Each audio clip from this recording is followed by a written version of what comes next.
Now I will start from the here. What is the fuel?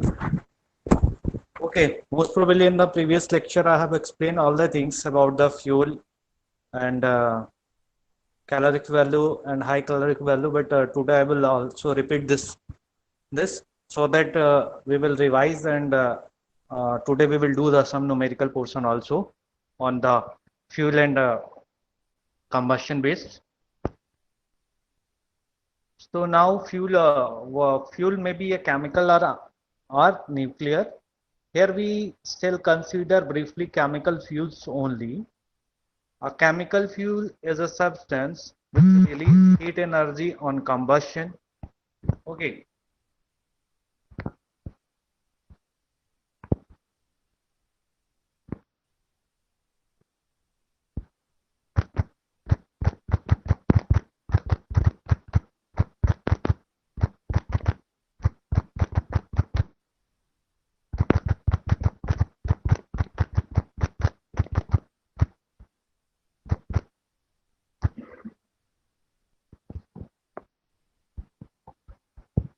Uh, okay. The principal combustible element of each fuel are carbon and hydrogen. Though sulfur is a combustible element too, but its presence in the fuel is considered to be undesirable. Okay. In a chemical reaction, the term reactants and the products are frequently used. Reactants comprises of initial constituent which start the reaction, while product comprises of final constituent which are the formed by the chemical reaction. For example, suppose carbon and oxygen. Okay, so both these are the reactants, and after combustion they make the product like C plus O2.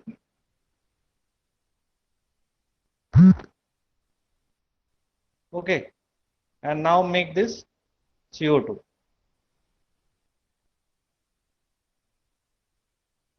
So basically these are the this is the product, and both the Ca carbon and O2 are the reactants, carbon and oxygen. Now types of fuel available. Fuels can be classified according to whether they occur in a nature called primary fuel or a prepared called secondary fuel. Okay, basically we can say that some fuel are abundant from the earth, okay, earth crust, and some from the artificial, which is made by us. So such kind of fuel is called primary fuel, and which is made by us. This is called secondary fuel. Okay, there are in a solid, liquid और gaseous state. Basically जो fuel है वो का state है वो three types के हैं, solid, liquid और gaseous state. So the detailed classification of fuels can be given in a summary form as follow. Okay, see, solid fuel, wood, coal, peat, dungs etcetera. अब इसका secondary क्या होता है? Coke, charcoal, जो artificial होते हैं. ठीक है, on the table already I have mentioned both the things. ठीक है, this is the primary, this is the secondary. Now liquid fuels में क्या क्या है? Petroleum, and secondary which is made by us artificial fuel, diesel, gasoline, kerosene, LPG, coal, tar, naphthalene, ethanol, etc.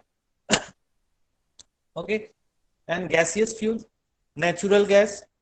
Okay, and secondary fuel, hydrogen, propane, methane. Okay, coal gas, water gas, blast furnace gas, coke, oven gas, CNG, etc. So these are the secondary fuel. Now solid fuel type. So basically wood, biomass, peat, coal, coke, municipal wastes, all these are the solid fuel. Okay.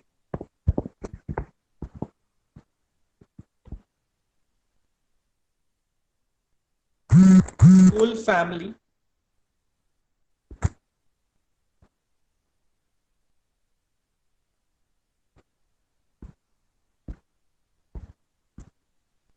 So basically coal family means according to the carbon content, they coal is classified.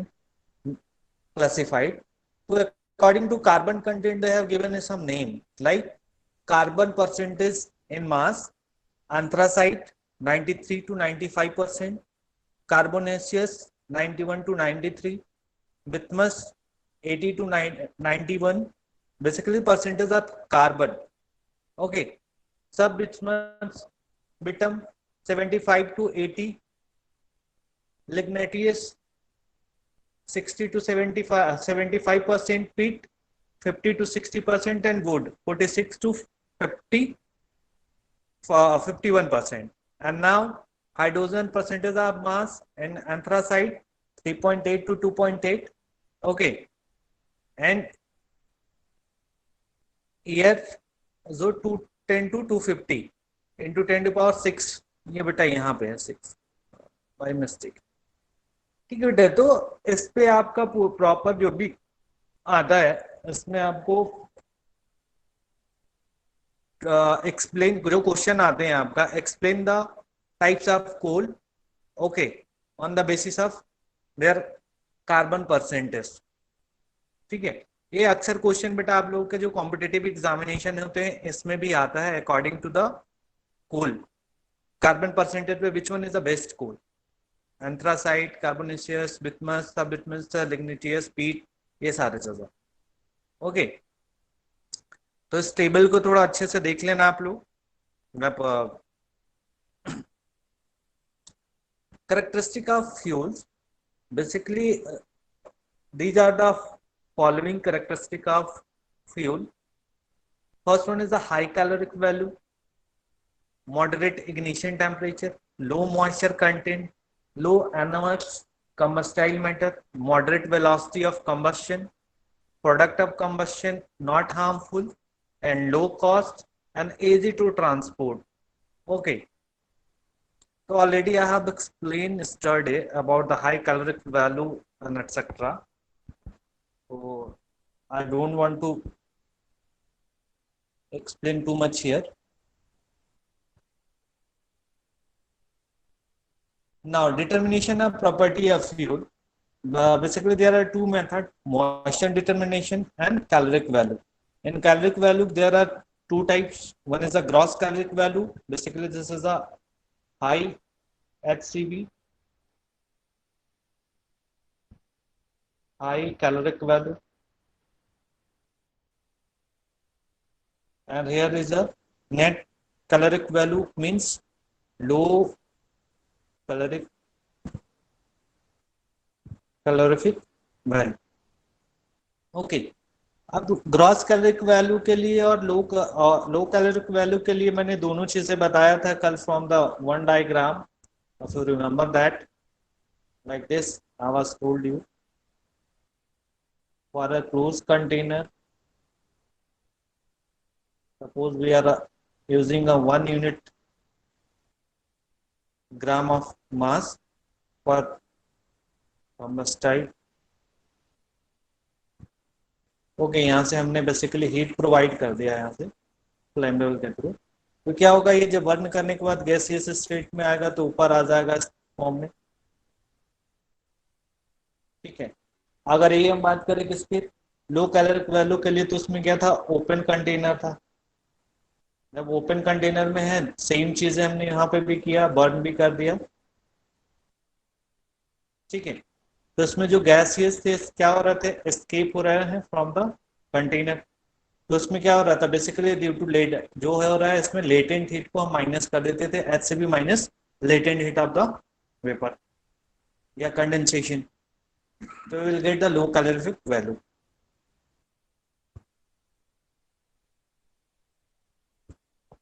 बेटा network problem किसके यहाँ, मेरे यहाँ हो रहा है या आपके यहाँ हो रहा है? मेरे को तो आप दिख रहा है प्रॉपर।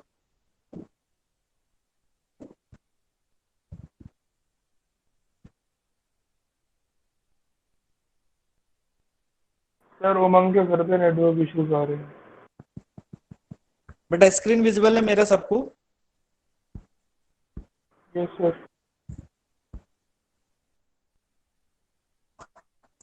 ओके चलो मैं कोशिश करता हूँ फिर थोड़ा सा स्लोली एक्सप्लेन करूँ कि अगर नेटवर्क की भी दिक्कत आ रही हो तो ना आए। Okay, basically there are two methods method to calculate the calorific value of the coal. Basically, we will deal with coal here.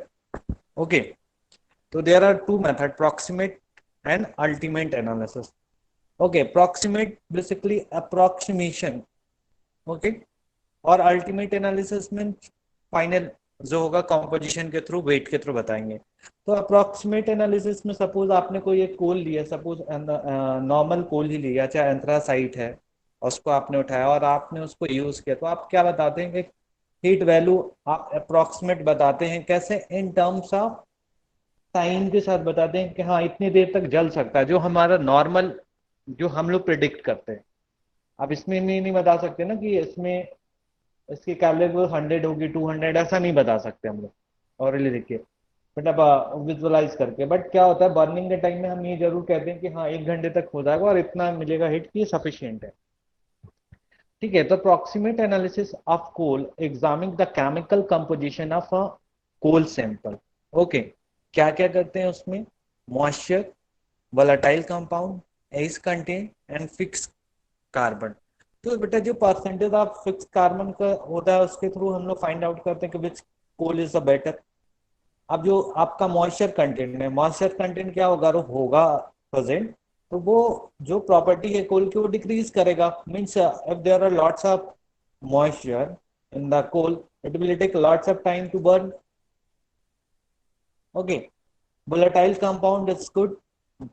Like अगर हम बात करें फ्यूल में, तो petrol is more volatile than the diesel. तो अगर हम petrol को ऐसे एयर में भी रख देते हैं तो वो क्या होता है, स्कैप कर जाता है, तो उसके बर्निंग होने के चांसेस ज्यादा होते हैं। बट डीजल में ऐसा तो ऐसा नहीं होता।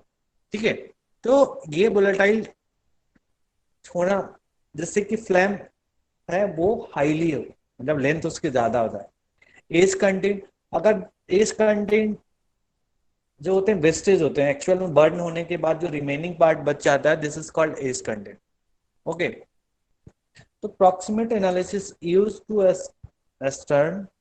ascertain rank of coal as the above parameter will indicate the heating value of the coal, basically caloric value। तो इससे पहले वाला जो मैंने एक समराइज टेबल दिखाया था कोल का क्लासिफिकेशन ऑफ कोल में, जिसमें था तो उसमें फिक्स कार्बन किसके सबसे ज्यादा थे, तो 93 टू 95 तक थे। तो ये चीजें बताते हैं जिसमें कार्बन कंटेंट ज्यादा होंगे उसमें चांसेस हाई कैलोरी वैल्यू के चांसेस ज्यादा होंगे।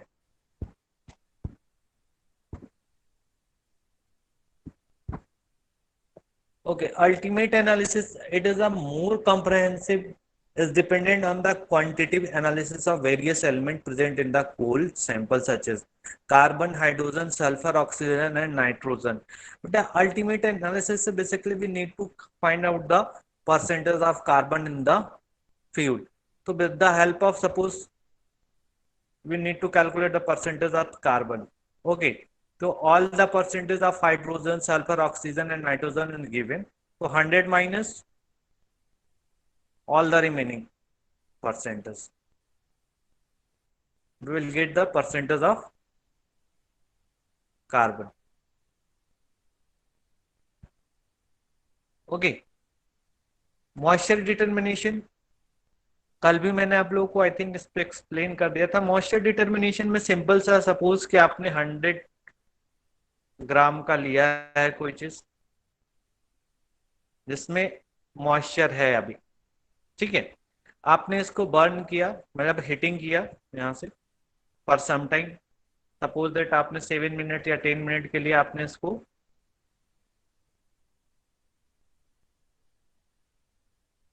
हीटअप किया।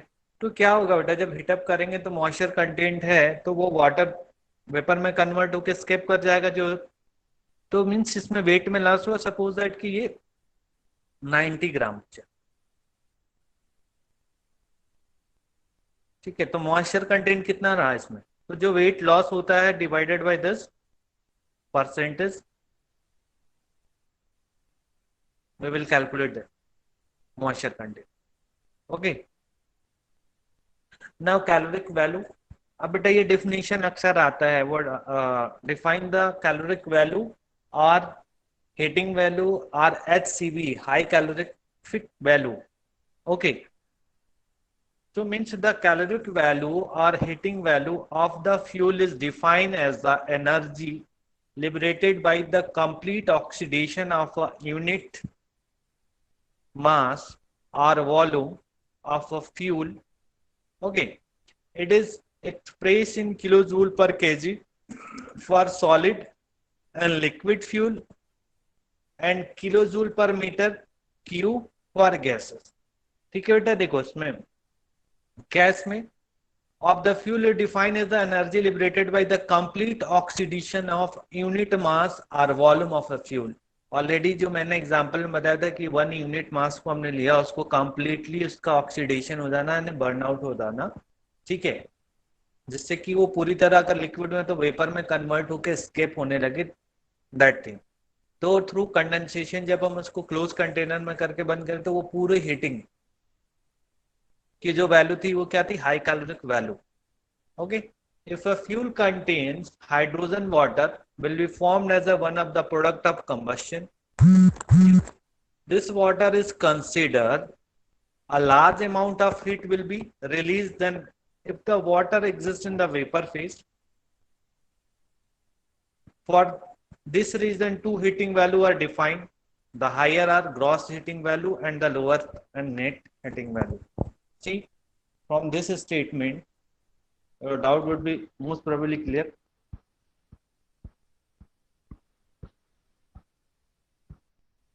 Like,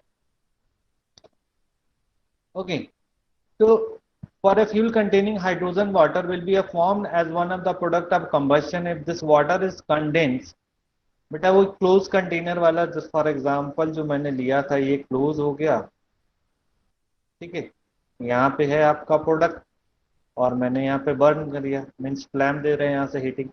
आप जो भी गैसियस निकल रहे हैं यहाँ से ऐसे एस्केप होते हुए, तो क्या होगा, पूरा ये बर्न हो गया बेसिकली. अब इससे जब ये क्लोज कंटेनर है तो यहाँ पे क्या होगा बेटा, कंडेंसेशन हो जाएगा इस पे, इस वाले जोन पे. तो सी, if this water is condensed, a large amount of heat will be released then if the water exists in the vapor phase. Clear हो गया यहाँ तक, सेम चीज है. For this reason two heating value are defined. The higher are gross heating value and the lower are net heating value. तो जब तक ये क्लोज है तो इसमें क्या होगा, हाई हीटिंग. अगर मैं इसी को रिलीज कर दूं, ये वाले जो है कंटेनर का जो कैप है उसको रिलीज कर दो तो कुछ लाइक ऐसे दिखेगा.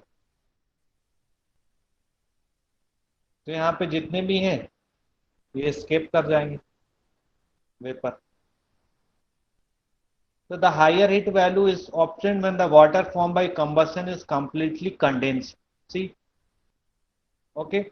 The lower heating value is obtained when the water formed by the combustion exists completely in the vapor phase. Clear हो गया दोनों?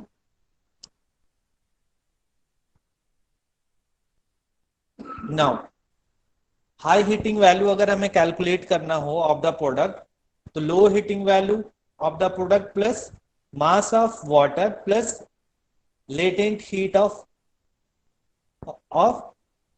vapor, ठीक है, HFG. ये क्या है, latent heat है.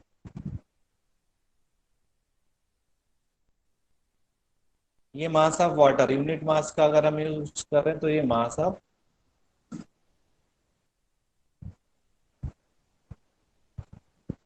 ठीक है. So now here is also mentioned all the things. Mass of water formed by the combustion, enthalpy of vaporization of water. Basically enthalpy कह लो बेटा इसको, या latent heat कह लो. Enthalpy of vaporization and latent heat, both are the same thing. Here U is the specific internal energy of vapor. UF is the specific internal energy of liquid.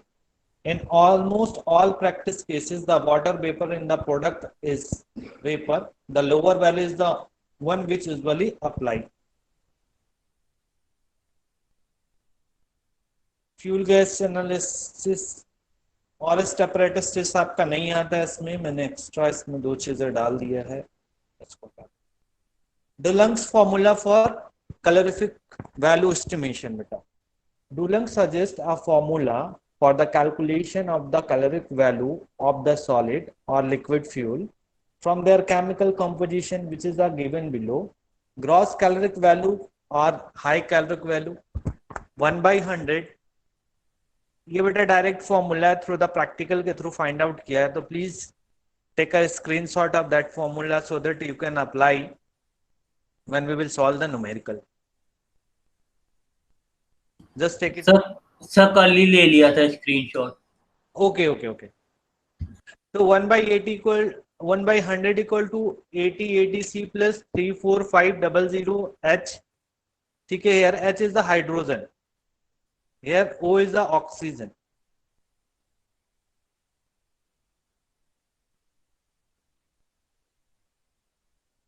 here S is sulfur। Okay, तो kilojoule पर KG ये formula हो गया। ठीक है,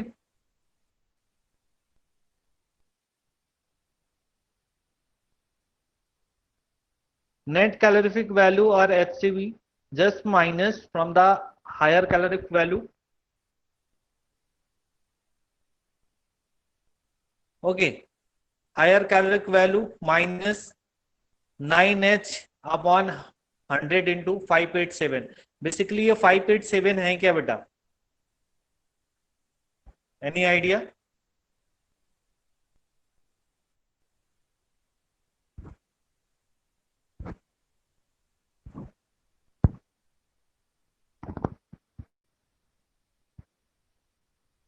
Anyone?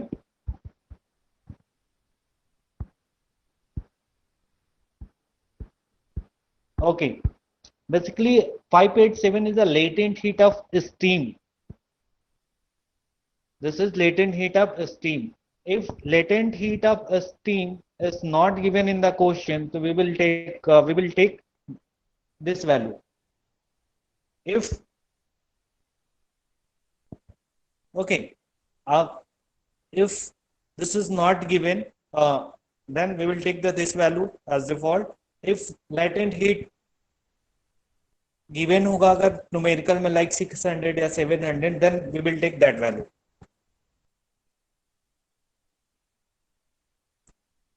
तो पहला question फिर ट्राई कीजिए आप लोग एक बार। सर एक बार मैं इसको एक्सप्लेन कर रहा हूँ, नेक्स्ट क्वेश्चन आप लोग खुद से ट्राई कीजिएगा। सर 1 मिनट पीछे वाली स्लाइड खोलो। बेटा आवाज नहीं आ रही आपकी। सर 1 मिनट पीछे वाली स्लाइड दिखा दो।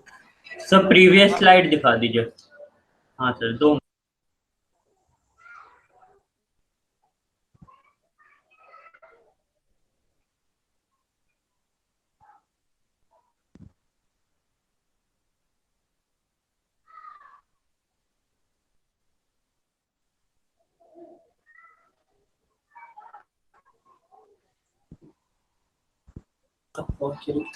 सर हो गया।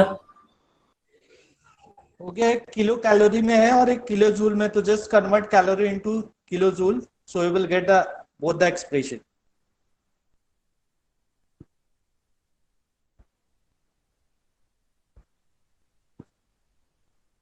सी example 1, a coal sample give the following analysis by weight। अब बेटा 2 चीजें आता है, कोल का अगर एनालिसिस के लिए दे तो 2 चीजें में देगा, एक एनालिसिस बाय वेट और दूसरा होगा बाय वॉल्यूम। ठीक है, तो यहाँ पे एनालिसिस बाय वेट है, carbon 85%, hydrogen 6%, oxygen 6%, the remainder being incombustible। determine minimum weight of air required per kg of coal for chemically correct composition।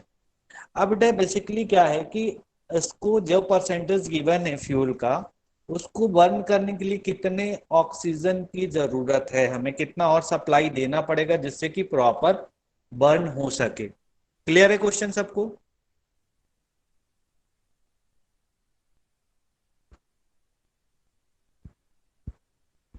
Ji sir. ठीक है, एक बार क्वेश्चन पढ़ लो बेटा सारे लोग। देखो क्या है कि अगर ब्लैक बोर्ड पे लिखता है, मैं डिक्टेट करता तो आप लोग नोट भी करते हैं इसको, तो एटलीस्ट क्वेश्चन को एक बार पढ़ लो, so that I will explain one by one.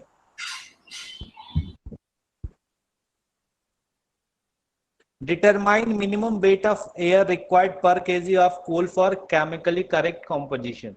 ठीक है, बर्न हो सके उसके लिए कितने ऑक्सीजन के रिक्वायरमेंट है। तो see, we have given a coal sample. ठीक है, कार्बन का परसेंटेज कितना दिया हुआ है, 85% है, यानी 0.8%, सी इक्वल टू 0.85। ठीक है, ऐसे ही हाइड्रोजन कितना दिया हुआ है, H2 0.06 हाइड्रोजन, और ऑक्सीजन का कितना परसेंटेज है, 6%, मीन्स 0.06। ठीक है, ये हो गया, यहां तक सबको आया होगा क्लियर। अब बेटा ये वाला मेन की 0.85 इंटू 8/3 कैसे किया, क्या किसी को कोई आइडिया है इसके बारे में? Anyone?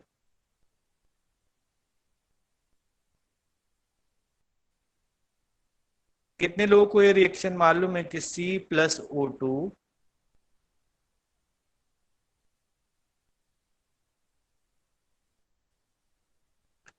This equal to CO2?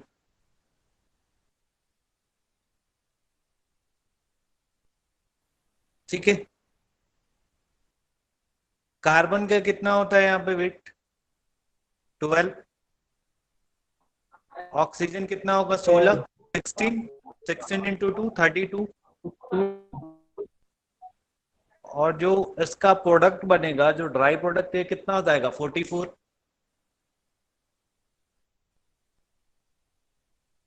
तो एक कार्बन को बर्न करने के लिए कितने ऑक्सीजन की जरूरत पड़ रही है, 2। अगर मैं इसको देखूं ग्राम में, ठीक है, तो 12 कार्बन और यहाँ 32 है, तो कितने के रिक्वायरमेंट हो जाएगा बेटा एक कार्बन के लिए? एक कार्बन के लिए 32/12। तो ये जो दिख रहा है यहाँ पे आपको परसेंटेज में, कितने O2 required to burn this carbon, तो क्या हो जाएगा बेटा, जस्ट सिंपली अगर मैं इसको रखूं 0.85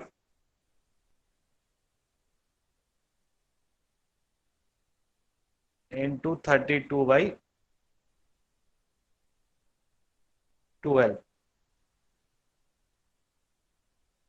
oxygen required to burn this carbon.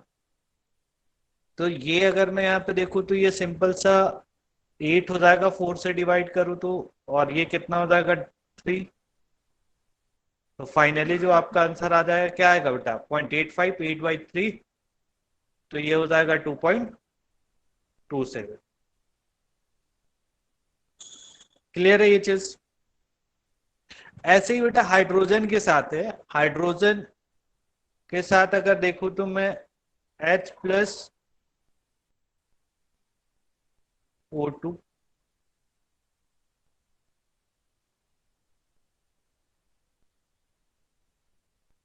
ठीक है, तो यहाँ पे इस फॉर्म में रहता है, इसको ट्वाइस H2O करना पड़ेगा। ठीक है, तब ये H2O,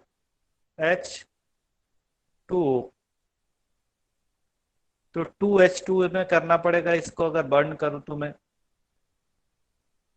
फिर यहाँ पे 2H2, मीन्स 2 हाइड्रोजन के लिए एक ऑक्सीजन के रिस्पेक्ट में देखो तो यहाँ पे जो रेशियो आता है 2:16। ठीक है,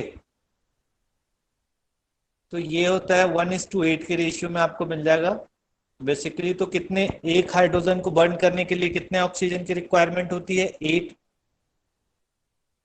तो ये कितना हो जाएगा, जस्ट मल्टीप्लाई कर दो, तो वी विल गेट 0.48। क्लियर है यहां तक? एक सेकंड बेटा, मैं क्वेश्चन को थोड़ा और क्लियर लिख दूं इसको।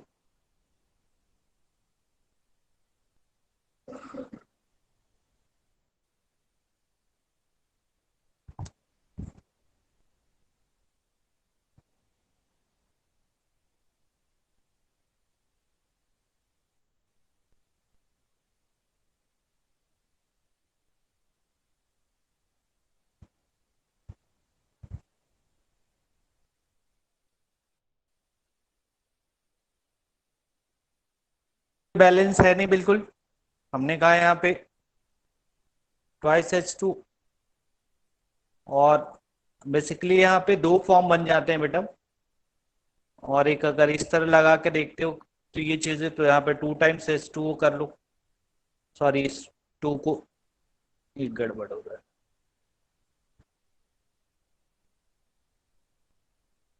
ठीक है, क्लियर है? अब इक्वेशन आपका कंप्लीट हो गया। अब यहां से बैलेंस करके देख लो, ये 32,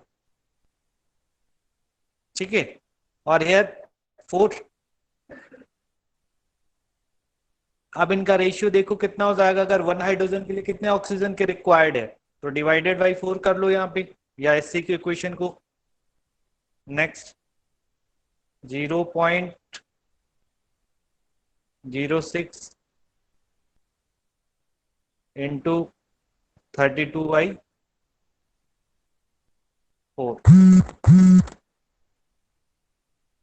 तो 8 हो जाएगा। तो फाइनल जो आपका आंसर आ जाएगा कितना आएगा इस पे, 0.48। बेटा यहाँ पे कोई बता सकता है कि यहाँ पे क्यों ऑक्सीजन की जगह पे डैश है? कुछ कैलकुलेशन नहीं हुआ है। सर ऑक्सीजन तो सारा बर्न हो जाएगा ना? नहीं बेटा, ऑक्सीजन ऑलरेडी मतलब प्रेजेंट है, तो हमें कुछ एक्सेस ऑक्सीजन के रिक्वायर्ड है, तो ऑक्सीजन को बर्न करने के लिए ऑक्सीजन नहीं चाहिए अपने को। मतलब लाइक हाँ जी सर। फॉर एग्जांपल, जैसे आप लोग एग्जाम दे रहे हो तो आपको कुछ एडवांटेज मार्क्स मिल गए, तो अब आपको मतलब पास हो गए तो फिर से दोबारा उसको पास करने की जरूरत नहीं है, लाइक ऐसा भी। ठीक है, तो ऑक्सीजन के लिए यहाँ पे कैलकुलेट करने की जरूरत नहीं, क्योंकि ऑलरेडी हमें ऑक्सीजन की जरूरत है, तो जो प्रेजेंट है वो उतना है, हमें एक्सेस कितना चाहिए। तो सी आप टोटल को सम कर दिया तो कितना है, टोटल O2 कितना रिक्वायर है, 2.75, बट ऑलरेडी जो प्रेजेंट है उसको माइनस कर दो, तो हमें रिक्वायर्ड हमें फाइंड आउट चल जाएगा। तो weight of O2 be supplied, weight of O2 needed minus weight of O2 already present in the fuel, तो कितना दिए, ये तो टोटल अभी मिला हुआ है अपने को, बट उसमें प्रेजेंट कितना है ऑलरेडी 0.06, तो वो माइनस कर दिया, तो फाइनल 2.69 kg अपने को रिक्वायर्ड है अभी ऑक्सीजन फॉर कंप्लीट बर्न। ठीक है, अब क्या बोल रहा है इसमें, a coal give the following analysis by weight, by weight के लिए हमें कितना चाहिए kg। ठीक है, तो 2.69 जो अपने को वेट ऑफ O2 भी सप्लाइड इनटू 100/23, ठीक है, तो ये 11.70 kg of oxygen we need to burn such kind of fuel। Clear है? तो ये 23 कहाँ पर आया, ये कहाँ से आया? ये बेटा ये 100/23 एक स्टैंडर्ड फॉर्मूला है कि बाई वेट के में लेंगे तो 100/23, और बाई वॉल्यूम लेंगे तो 100/21 करना पड़ेगा। ठीक है सर। ठीक है, ये एक्चुअल में एक्सपेरिमेंटली ये फाइंड आउट किया गया है। तो इसके लिए दो चीजें मैं पहले इसीलिए बोला कि जब एनालिसिस बाय वेट हम करेंगे तो इस चीज को ध्यान रखना कि 23 का रहेगा नीचे, और बाय वॉल्यूम करेंगे तो 21। नेक्स्ट क्वेश्चन बेटा, इसको ट्राई कीजिए सॉल्व करने के आप लोग।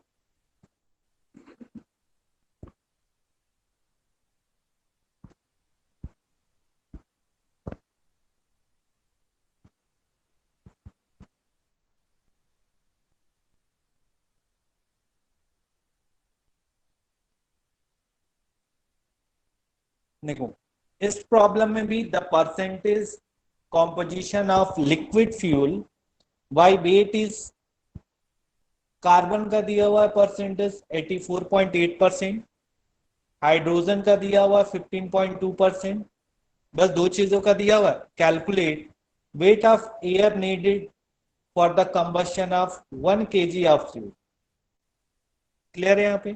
नेक्स्ट है the volumetric composition of the product of combustion if 50% excess air is supplied. ठीक है, जितना हो रहा है उसमें 50% और हम सप्लाई दे रहे हैं, तो टोटल फाइंड आउट करना है कि how much we are supplying the oxygen for complete combustion of that fuel. To see carbon की परसेंटेज नोन है आपको, हाइड्रोजन का भी नोन है। अब बेटा O2 रिक्वायर्ड कितना होगा, दो, अभी प्रीवियस वाले एग्जांपल में ही मैंने बताया कि जितना परसेंटेज है उसको 8/3 कर दो, ठीक है, और सेकेंड में हाइड्रोजन में 8 से मल्टीप्लाई कर दो जो परसेंटेज दिया हुआ है। अब बेटा इसमें देखो, इसने एक ड्राई प्रोडक्ट भी लिया है जो फॉर्म्ड हो रहा है, ठीक है, तो CO2 फॉर्म होगा, यहाँ पे वाटर होगा, तो वाटर को वर्म तो बर्न कर नहीं सकते, बट CO2 को बर्न किया जा सकता है, ठीक है। तो इसमें क्या है, एक बार खुद से ट्राई करो बेटा आप लोग, तो सॉल्यूशन दिख भी रहा है बट फिर से एक बार ट्राई करो आप लोग।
ओके चलो देखो मैं एक्सप्लेन करता हूँ उसको।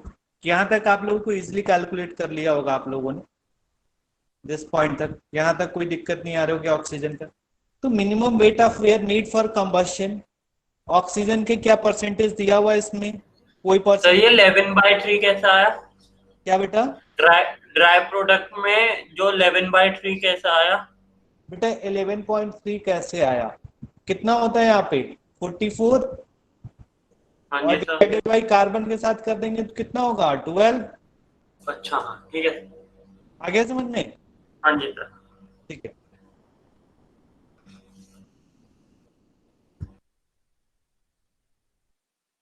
करने के लिए क्या किया आपने, minimum weight of air needed for combustion, simple सा बाय वेट से आपने 3.477 इंटू 100 डिवाइडेड बाई 23, तो फाइनल कितना आ गया 15.11 kg। अब उसके बावजूद भी आपने कहा कि हमने if 15% excess air is supplied, तो जो वेट आ रहा है उसके बावजूद हम 15% और एक्स्ट्रा दे रहे हैं, है ना, तो वो कैलकुलेट कर लिया हमने 2.26। फिर जो वेट आया उसमें हमने देखा कि भाई वेट ऑक्सीजन कितने के रिक्वायरमेंट है, तो 2.26 इंटू 23 डिवाइडेड बाई 100 हमने फाइंड आउट किया कितना 0.52 kg। अब इसको टोटल करने के लिए एयर सप्लाइड फॉर कंबशन कितना हो जाएगा, minimum air plus excess air, दोनों को सम कर दो, we will get the right answer, ठीक है, ये चीज है। अब बेटा जनरली होता क्या है जो आप लोग कह रहे थे, तो बाई वेट में क्या होता है 23% ऑक्सीजन और एनवायरमेंट के बेसिस पे देखते हैं तो, और नाइट्रोजन 77% होता है,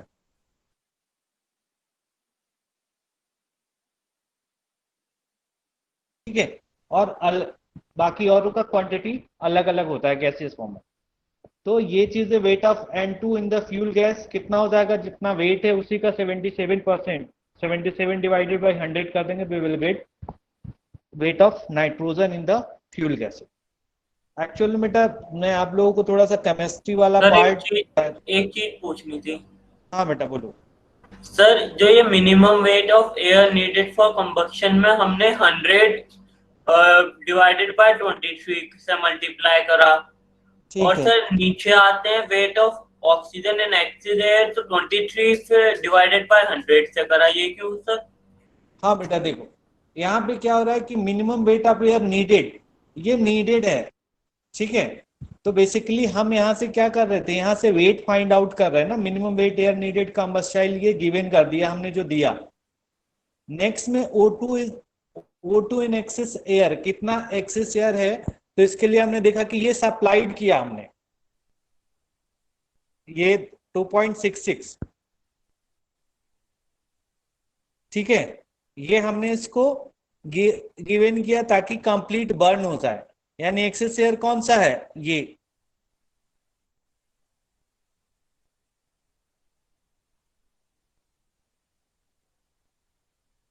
okay, weight of O2 in excess air, ये कह रहे हो बेटा,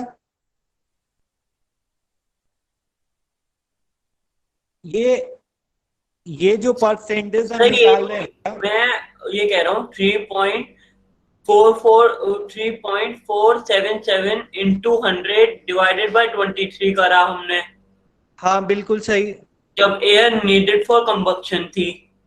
ठीक है, और सर जब नीचे आए थे weight of oxygen in excess air, तो सर इसमें करा 2.266 इंटू 23 डिवाइडेड बाय 100। सर बात तो एक ही होगी। हाँ आप दोनों में पूछ रहे हो सर डिफरेंट क्या है यहाँ पे और यहाँ पे, हाँ सर। ठीक है, चलो समझो, एक्स में बहुत छोटी चीज है, हालांकि इसकी जरूरत नहीं पड़ेगी ये वाले लाइन की, ठीक है, लेकिन देखते हैं क्या हो रहा है। आप देखो यहाँ पे, पहले यहाँ पे क्या आपने कैलकुलेट किया, O2 रिक्वायर्ड कितना है केजी में, ठीक है, ये मिल गया आपको रिक्वायर्ड में। अब आपने कहा कि minimum weight of air needed for combustion कितना हो रहा है, तो 100 में यहाँ पे इसको अगर देखें तो ये 100% में होना चाहिए, 3.47 इंटू 100, ठीक है, लेकिन इसमें कितना वेट कितना है ऑक्सीजन का, 23, तो इससे डिवाइड करके हमने फाइंड आउट किया कि इतना केजी ऑक्सीजन की अपने को रिक्वायर्ड है फॉर कंप्लीट बर्न। एक चीज डाउट क्लियर हुआ आपका? जी सर। अब नेक्स्ट देखो, नेक्स्ट में ये कह रहा है कि एक्सेस एयर सप्लाइड, यानी ये वेट जितना हमें जरूरत है और इसमें हमने यहाँ ऐड कर दिया, जिससे क्या हो गया, ये बर्न हो गया 2.266 केजी, ठीक है, ये बात समझ में आ गई यहाँ तक? जी सर। अब हमें फाइंड आउट करना है कि कितना है ये जो एक्सेस है, ठीक है, वो केजी में कितना है, यानी ये वाला पोर्शन में टोटल O2, तो उसको कैसे फाइंड आउट करें? तो जो यहाँ पे फॉर्मूला हमने ये देखा कि 100/23 हम कर रहे हैं, अगर इसी को 1/100/23 कर देंगे तो हमें जो ये मिनिमम हमें एयर मिल जाएगा ना जितना रिक्वायर्ड है, तो वो वेट केजी में निकला। That's why we are doing this 2.26 into 23/100। Basically हम O2 जो फाइंड आउट कर रहे हैं, टोटल O2, बेटा देखो यहाँ टोटल O2 है, उसके लिए डाउट है या अभी क्लियर हुआ ये? ऐसे समझ, एक्स और वाई है, हाँ जी सर। ठीक है, अगर एक्स हमें फाइंड आउट करना है अगर कुछ परसेंटेज में, तो हमने कहा कि एक्स इंटू 100/y, यानी टोटल में अपने को मालूम पड़ गया किस रेशियो में वेट है, ठीक है। अब आपको y फाइंड आउट करना है, तो आप क्या करोगे, जितने से जितना, मतलब अगर उसमें पूरे में कितना है परसेंटेज 23, ठीक है, अपॉन 100, यानी 23% है वो। इस वेट में बेटा जो हमने एक्सेस दिया हुआ है ये वाले में, उसमें कितना है ये ऑक्सीजन, 23% ही तो होगा बाय वेट। हाँ जी जैसे सर। आप ऐसे समझो कि आपके टोटल ओवरऑल मार्क्स हैं, मान लो अभी थर्ड ईयर में जो आपका रिजल्ट आया, उसमें 500 में आपके 400 मार्क्स हैं, जी ठीक सर। है, और आपको पर्टिकुलर किसी सब्जेक्ट का बोला गया कि आपका कितना परसेंटेज है, तो आप जी क्या सर। करते हो, परसेंटेज ओवरऑल निकाल के देखते हो रेशियो में, तो क्या करोगे, जितना सब्जेक्ट का वेटेज होगा डिवाइडेड बाई 400। एक पर्टिकुलर सब्जेक्ट का आपसे पूछा गया कि कितना है वेटेज ओवरऑल में, तो क्या करोगे, 100 डिवाइडेड बाई 400 इंटू जो आपका ऑब्टेन मार्क्स है, मान लो ऐसे हाँ जी। कि आपके मार्क्स 300 है, ठीक है, आपसे पूछा गया कि आपका थर्मोडायनेमिक्स में कितने मार्क्स आए, तो आपने वेटेज रख दिया थर्मोडायनेमिक्स का, कितना था 50 डिवाइडेड बाई 400। जी तो सर। आपको परसेंटेज मालूम पड़ेगा कि हाँ मेरा इतना है। वो एक पर्टिकुलर थर्मोडायनेमिक्स में वही O2 के बारे में इन्होंने बताया कि यहाँ से weight of O2 in excess air, तो वो वेट मालूम पड़ गया। कौन सा है ये वाला है O2 का।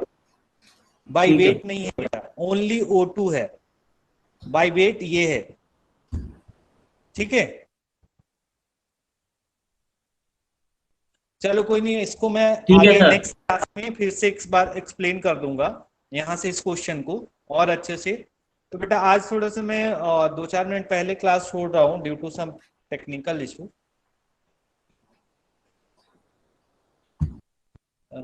1 सेकंड बेटा, आप लोगों का अटेंडेंस